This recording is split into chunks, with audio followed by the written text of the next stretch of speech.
in any city, in any country. Go to any mental institution or halfway house you can get yourself to. When you reach the front desk, ask to visit someone who calls himself the holder of the end. Should a look of childlike fear come over the worker's face, you will then be taken to a cell in the building. It will be in a deep, hidden section of the building. All you will hear is the sound of someone talking to themselves echo the halls. It is in a language that you will not understand, but your very soul will feel unspeakable fear. Should the talking stop at any time, stop and quickly say aloud, "I'm just passing through, I wish to talk." If you still hear silence, flee. Leave. Do not stop for anything.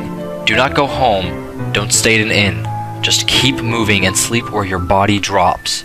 You will know in the morning if you've escaped. If the voice in the hall comes back after you utter those words, continue on. Upon reaching the cell, all you will see is a windowless room with a person in the corner, speaking an unknown language and cradling something. The person will only respond to one question. What happens when they all come together? The person will then stare into your eyes and answer your question in horrifying detail.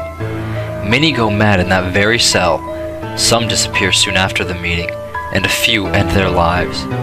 But most do the worst thing and look upon the object in the person's hand.